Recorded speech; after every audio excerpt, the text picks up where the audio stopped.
حیرت کدہ سیریز میں جو کہانی میں آپ کے لیے لے کر آئی ہوں اس کا عنوان ہے شہید نہیں مرتے۔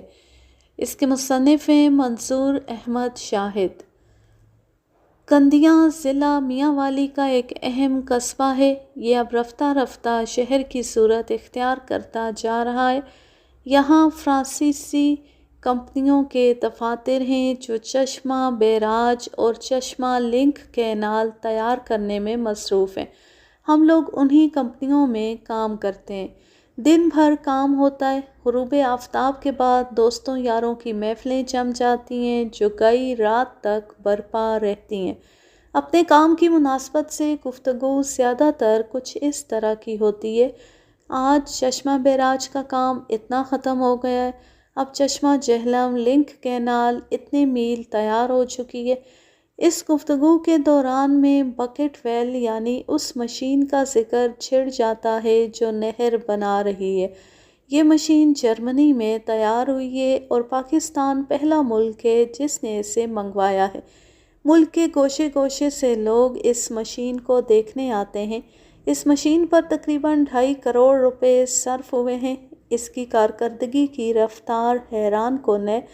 نہر سویس کے برابر چوڑی اور 15 سے 25 فٹ تک گہری 5 میل لمبی نہر اوسطاً 1 مہینے میں کھود لیتی ہے۔ میرے ایک دوست جاہل کلاں ضلع گوجرانوالہ کے رہنے والے یہاں وابٹا میں کلرک ہیں۔ ان کے والد بزرگوار میاں محمد عبداللہ بٹ بھی اس مشین کو دیکھنے تشریف لائے۔ موصوف عمر رسیدہ بزرگ ہیں، محکمہ آبپاشی میں SDO رہ چکے ہیں۔ بکٹ کو انہوں نے بڑی دلچسپی سے دیکھا۔ رات کو اپنے صاحبزادے کے ساتھ ہمارے ہاں تشریف لائے۔ کچھ دوست جمع ہو گئے، باتیں ہونے لگیں۔ موضوع بکٹ ویل کی حیرت انگیز کارکردگی تھا۔ اس سلسلے میں یہ ذکر بھی چھڑ گیا کہ جب مشین زمین کا سینہ چیر کر منو مٹی کنارے پر پھینکتی ہے تو اس کے پٹے میں سانپ، گوہے اور دوسرے حشرات الارض بھی ساتھ چلے آتے ہیں۔ میاں صاحب اچانک خاموش ہو گئے۔ ان کے ہنستے مسکراتے چہرے پر سنجیدگی کے سائے پھیل گئے۔ محفل پر بھی خاموشی طاری ہو گئی۔ آخر اس سکوت کو انہوں نے ہی توڑا، کہنے لگے: مجھے 22-23 برس پہلے کا ایک عجیب و غریب واقعہ یاد آ گیا ہے جو کھدائی کے دوران ہی پیش آیا تھا۔ عجیب و غریب واقعہ۔ آج کے مادہ پرستی میں ڈوبے ہوئے ذہن کو شاید اسے تسلیم کرنے میں تامل ہوگا، مگر یہ واقعہ میں نے اپنی ان آنکھوں سے دیکھا ہے اور آج بھی یوں محسوس کرتا ہوں جیسے زمانے کی گردش رک گئی ہے اور وہی منظر میرے سامنے ہے۔ یہ سن 1947-48 کا ذکر ہے۔ میں پشاور کے گرد و نواح میں پانی کی سطح واٹر لیول لینے کے کام پر مامور تھا۔ اس سلسلے میں ہم لوگ مختلف مقامات پر کنویں کھدواتے اور واٹر لیول دیکھتے۔ ایک دن میں اپنے خیمے میں بیٹھا ضروری کاغذات دیکھ رہا تھا کہ ایک مزدور بھاگا بھاگا آیا۔ اس کے چہرے سے حیرت و استعجاب نمایاں تھا۔ کہنے لگا: ہم لوگ کنواں کھود رہے تھے کہ سطح زمین سے چند فٹ نیچے ایک قبر نکل آئی ہے، اور عجیب بات یہ کہ مردے کا جسم بالکل صحیح سالم ہے۔ دیکھنے میں معلوم ہوتا ہے کوئی زندہ انسان پڑا سو رہا ہے۔ یہ ایک دلچسپ خبر تھی۔ میں نے جلدی جلدی اپنے کاغذات سمیٹے اور اس مزدور کے ساتھ چل کھڑا ہوا۔ کھودے جانے والے کنویں پر جمع غفیر جمع ہو گیا تھا۔ لوگ ایک ایک کر کے کنویں میں اتر کر قبر کے اندر جھانک رہے تھے۔ کیا معاملہ ہے؟ میں نے اپنے اسسٹنٹ سے پوچھا۔ اس نے پورا واقعہ بیان کر دیا۔ کھدائی کے دوران میں چند ٹھیکرے سے نظر آئے۔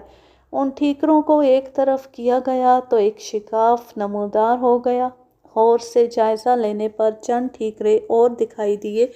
انہیں ہٹایا تو پتہ چلا کہ یہ تو کوئی قبر ہے۔ مدفون کا سر اور شانے صاف نظر آ رہے تھے۔ اس کے چہرے پر شگفتگی اور تر و تازگی ہے۔ معلوم ہوتا ہے کہ وہ زندہ ہے اور گہری نیند سو رہا ہے۔ میں نے فوراً کام بند کروا دیا اور آپ کو بلا بھیجا۔ واقعی یہ حیرت انگیز انکشاف تھا۔ میں نے کنویں کی طرف نگاہ دوڑائی۔ لوگوں کا بدستور تانتا بندھا ہوا تھا۔ جو بھی قبر کی زیارت کر کے باہر نکلتا اس پر عجیب کیفیت طاری ہو جاتی۔ کوئی کانوں پر بار بار ہاتھ رکھتا، کوئی زور زور سے کلمہ پڑھتا اور کوئی زمین پر پیشانی رکھ دیتا۔ اچانک میرے ذہن میں ایک خیال ابھرا۔ میں نے مقامی لوگوں سے پوچھا، کیا یہاں کبھی قبرستان رہا ہے؟ گرد و نواح میں 100 سال کی لگ بھگ عمر کے متعدد بوڑھے موجود تھے۔ ان کا جواب نفی میں تھا۔ انہوں نے اپنی زندگی میں یہاں کسی قبر کا نام و نشان تک نہ دیکھا تھا۔ اس کا مطلب یہ تھا کہ یہ قبر صدیوں پہلے کی تھی۔ قبر پر زائرین کے ہجوم میں کوئی کمی نہ آئی تھی۔ لوگ کنویں میں اترتے، ایک نظر مردے کے چہرے پر ڈالتے اور اللہ اللہ کا ورد کرتے ہوئے باہر نکلتے۔ کچھ عجیب قسم کا خوف ان کے چہروں سے واضح تھا۔ آخرکار میرے کہنے پر اسسٹنٹ نے لوگوں کو ایک طرف کیا اور مجھے کنویں میں اترنے کا موقع ملا۔ میں نے اللہ کا نام لیا اور کنویں میں اتر گیا۔ حالت یہ تھی کہ میرا دل زور زور سے دھڑک رہا تھا، ماتھے پر پسینہ آ رہا تھا۔ ایک بار تو سوچا کہ واپس چلا جاؤں اور کنواں بند کرا دوں، لیکن پھر بوجھل قدموں سے آگے بڑھ کر ایک نظر اس مرد خدا پر ڈالی۔ تھوڑی دیر تک بالکل سحر زدہ ہو کر رہ گیا، یوں ہی ٹکٹکی باندھے دیکھتا رہا۔ پھر نہ جانے کہاں سے طاقت اور حوصلہ اوت کر آیا، ایک ایک کر کے قبر پر رکھے ہوئے دوسرے ٹھیکرے بھی ہٹانے شروع کر دیے، حتیٰ کہ اندر سے آنے والی روشنی اور زیادہ ہو گئی۔ میرے سامنے ایک خوبصورت اور باوقار جوان لیٹا ہوا تھا، چہرے سے مردانگی اور شجاعت ٹپکتی تھی۔ سنتے رسول صلی اللہ علیہ وآلہ وسلم کے عین مطابق داڑھی، جس میں اکا دکا سفید بال تھے، لبوں پر ہلکی سی مسکراہٹ کھیل رہی تھی۔ مجموعی طور پر چہرے سے کچھ اس طرح کے تاثرات ہویدا تھے جیسے وہ کوئی سہانا خواب دیکھ رہا ہے۔ وضاقتہ اور لباس روایتی پٹھانوں کا سا تھا۔ کپڑوں پر کہیں کہیں سرخ نشان تھے جیسے خون جم چکا ہو۔ جسم کے پٹھے واضح اور جفاکش انسان کیسے تھے۔ ہتھیلیوں کا ابھار بہت واضح اور ناخن سرخ تھے، بالکل کسی تندرست و توانا شخص کے ناخنوں کی طرح۔ میرا دل چاہا میں اس مرد شہید کا ہاتھ اپنے ہاتھ میں لے لوں، مگر حوصلہ نہ ہوا۔ میری نظر دوبارہ اس مرد حق کے چہرے پر پڑی اور پھر اس کے ہونٹوں پر مرتکز ہو گئی۔ میری حیرت کی کوئی انتہا نہ رہی جب میں نے دیکھا کہ کسی سیال سی شے کا ایک قطرہ اس کے ہونٹوں پر گرا۔ دیکھتے ہی دیکھتے پورے ہونٹ تر ہو گئے اور پھر آہستہ آہستہ ہونٹوں میں جذب ہو گیا۔ یقیناً میری آنکھوں نے دھوکہ نہیں کھایا تھا۔ میری نگاہیں ابھی تک اس کے ہونٹوں پر جمی ہوئی تھیں۔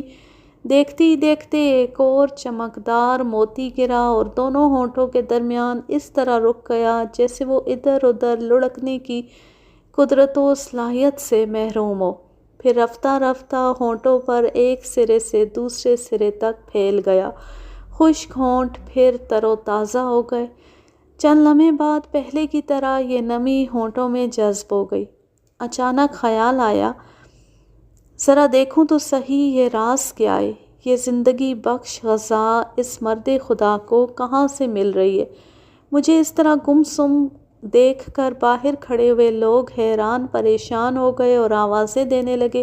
ایک صاحب نے بازو پکڑ کر مجھے باہر نکالنے کی کوشش کی، مگر میں نے ان کا ہاتھ جھٹک دیا۔ میں اس بھید کو معلوم کیے بغیر باہر نکلنا نہ چاہتا تھا۔ میں نے جھک کر قبر کے اندر سرہانے کی طرف نگاہ ڈالی۔ کیا دیکھتا ہوں، ایک نلکی نما چیز قبر کی بالائی دیوار کو چیر کر نکلی ہوئی ہے، کوئی بالشت بھر لمبی ہوگی۔ دیکھنے میں کسی درخت کی جڑ معلوم ہوتی تھی۔ اس کا سرا مدفون کے ہونٹوں کے عین اوپر کوئی 1.5 بالشت کے فاصلے پر تھا، جس پر ایک سفید چمکدار موتی ٹپکنے کے لیے تیار کھڑا تھا۔ چنانچہ وہ ٹپکا اور ٹھیک مقررہ مقام پر جا گرا۔ قدرتی خداوندی کو دیکھ کر میری آنکھیں پھٹی کی پھٹی رہ گئیں اور پھر مجھے کچھ ہوش نہ رہا۔ چند لمحے بعد میں نے اپنے آپ کو لوگوں میں گھرا ہوا پایا۔ میرے ساتھ اور دوسرے لوگ میرے چاروں طرف بیٹھے تھے۔ میں نے اس طرف نگاہ دوڑائی جہاں قبر تھی، وہاں اب کوئی نہ تھا۔ میری حالت دیکھ کر کسی اور کو قبر میں جھانکنے کی جرأت نہ ہوئی۔ میں نے اپنی جگہ سے اٹھ کر ایک آدمی کے کندھے سے چادر اتاری اور اسے بچھا کر اپنے رب کے حضور سجدہ ریز ہو گیا۔ دیر تک گڑ گڑا کر دعائیں مانگتا رہا، اس زندگی کی جو ابھی ابھی میں نے اپنی آنکھوں سے دیکھی تھی۔ دعا مانگ کر اٹھا تو اپنے اسسٹنٹ کو حکم دیا کہ اس کنویں کو بھر دو۔ میرا حکم سنتے ہی گرد و پیش بیٹھے ہوئے لوگوں نے صدائے احتجاج بلند کی، جب تک ہمیں خبر نہ ہو کہ آپ نے قبر میں کیا دیکھا ہے ہم کنواں بھرنے نہیں دیں گے۔